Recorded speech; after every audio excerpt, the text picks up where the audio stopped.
you ready?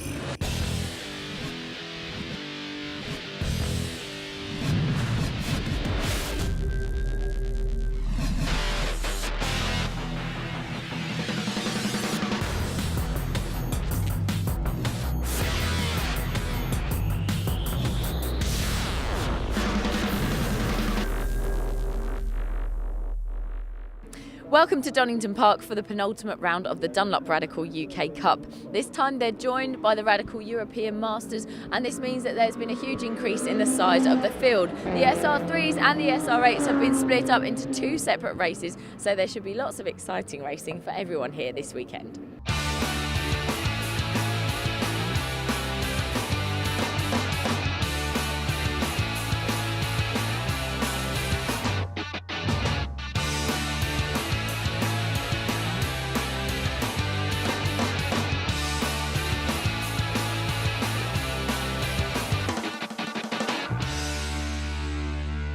So Zach, congratulations on your win yesterday. You were in P5, weren't you? Yeah, started off in P5 and we got a good start and steady start through Craners and managed to miss Manhole, kind of pushing us on the grass. And then made a progress from there really. Unfortunate race for Terence and for Tony Wells. Pushed our way through and then had a really good pit stop. The guys did a great job in the stops. I did a great outlap and managed to come out in the lead and kind of keep the gap to Manhole. So it was a really good race win for us. Excellent. And obviously today you've got another race, you're in P6. Who are your main problems out there today? Well, in terms of the championship, we're obviously really close to Manhouse, so the main thing is to beat him. The main thing obviously is to finish, because any DNFs now are really going to take us out of the running. But yeah, if we can beat Manhole and then hopefully get on the podium, obviously we've got the European boys around as well, so it's going to be a good race. Terence, I can see you're nursing a bit of an injury there on your wrist. What happened yesterday? I had a bit of a spin and I didn't take my hands off the steering wheel, so when I hit the barrier I was still holding quite tight, so it just jarred my left wrist. It's a bit sore. And you were top of the class standings as well, weren't you? And obviously the spin-off yesterday means that that's changed. Yeah, it was unfortunate. We got a great start. I think I went from third to first in turn one and then dropped back down to second. Chronogard got back past me. But then I was feeling really comfortable and was in second place when just ran a little bit wide at the old hairpin, got onto some mud and sort of slippy substance that wasn't there earlier in the day. Next thing I know, I'm facing the wrong way. And how's it been out there, obviously prior to that, racing with the other European Masters drivers? Oh, brilliant. I mean, it's great. I love racing in the Europeans. It's some good drivers. Everyone's really competitive but fair. And really enjoyed the European. It was a shame that, as I say, I think we were leading coming into this round. We're making it hard for ourselves now, but I don't think we're out of it just yet.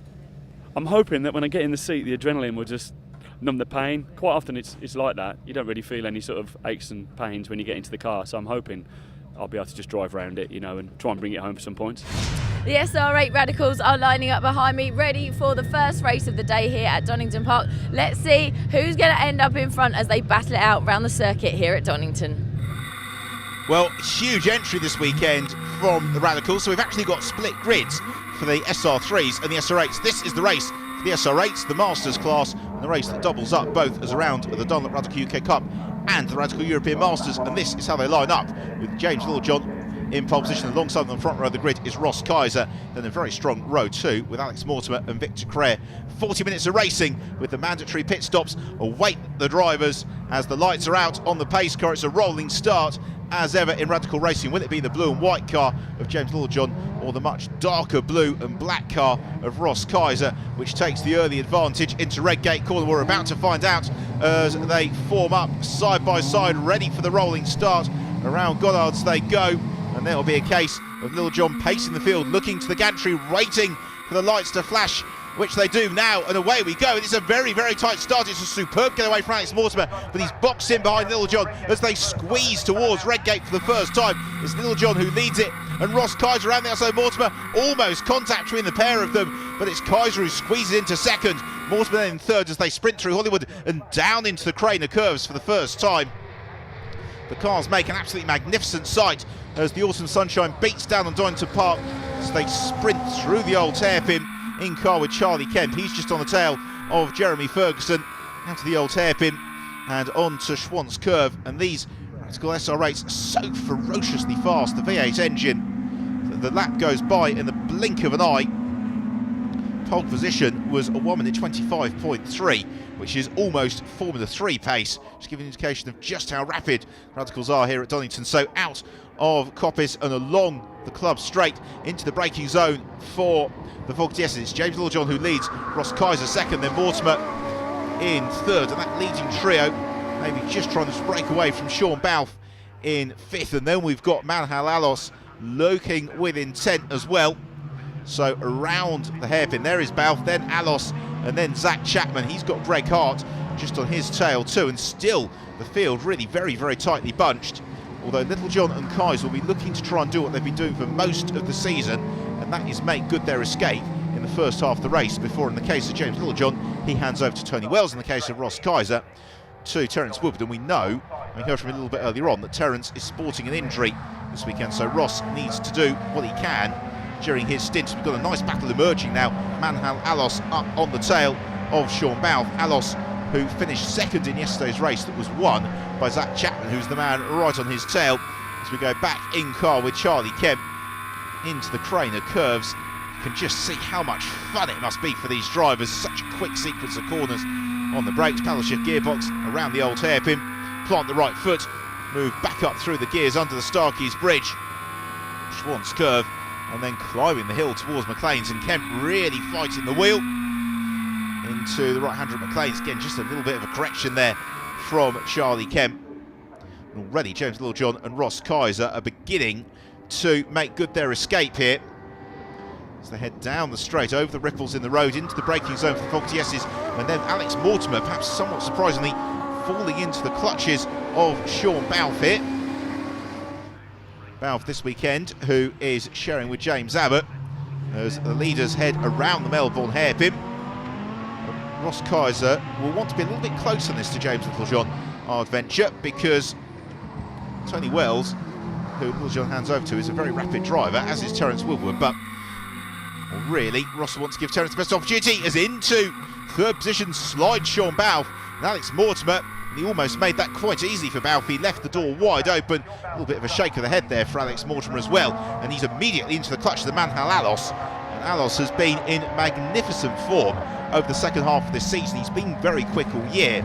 Various issues have maybe prevented him from having the success that he needed, but after the error that he had at Donington Park back in July on the final corner of the first race of the weekend, where he lost pretty much certain victory, he really has got his head down, worked very hard with the team, and since then has been in terrific form. So he is trying to get onto terms with Alex Mortimer, although Mortimer at the moment is settling in underneath the rear wing of Sean Balfe, and maybe seeing what Sean could do as a little bit of a hair here to try and close back in to the leading duo of James Littlejohn and Ross Kaiser. Well, there is Kaiser, and already he's several seconds clear of Sean Balfe. Balfe tries to move clear of Mortimer, and there we've got Zach Chapman all over the tail of Manhal Alos in the white, orange and black car. Then Zach Chapman, that's the silver and white machine, as they head through the Fogtieses, and Chapman taking a big bite out of the curves, trying to get himself onto terms with Alos. So the braking zone in these Radical SR8s is very, very short, particularly into the hairpin like the Melbourne Loop, and therefore if you want to overtake, you really have got to catch your rival by surprise, and that's what Zach Chapman is trying to do. The problem that Chapman's got, though, is that Greg Hart, there he is in the black and turquoise car, is not that far back, and so much as he wants to pressurise Alos and maybe engage Alos in battle, he knows that if Alos starts defending too much, it's going to push Zach back into the clutches of Greg Hart. Also Igor Urian in the white car is just behind them as well, and so Chapman, he's got to be mindful of the tactics here, and particularly being a 40-minute mini-endurance race, nothing is decided on the first lap, and they've got to think quite tactically through the course of the race about when they want to make their moves. But for now, it would seem as if Alos is maybe just holding Chapman up a little bit. So that was borne out yesterday, Chapman taking the victory over Alos by 1.5 seconds in the end. So through McLean's they go, and Alos, maybe through his medium speed corners, just a little bit more confident than Zach Chapman. So a gap that was down to about half a car's length as they came into the old hairpin has now opened up ever so slightly to torso car lengths.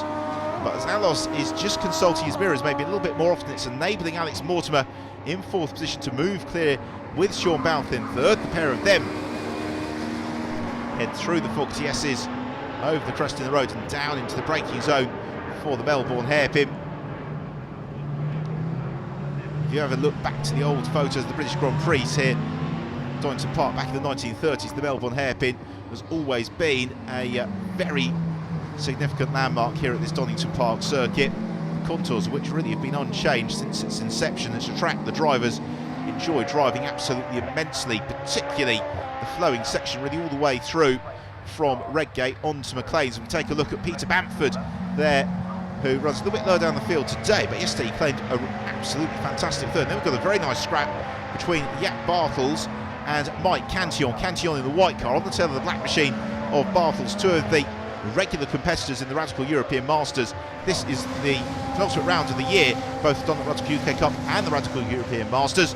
The UK Cup season comes to a conclusion on the last weekend of October at Snetterton, whereas the European Masters, it's a week later at the Circuit de Catalunya in Barcelona. So for many of these teams which compete in both championships, a quite exotic and different end to the season for them.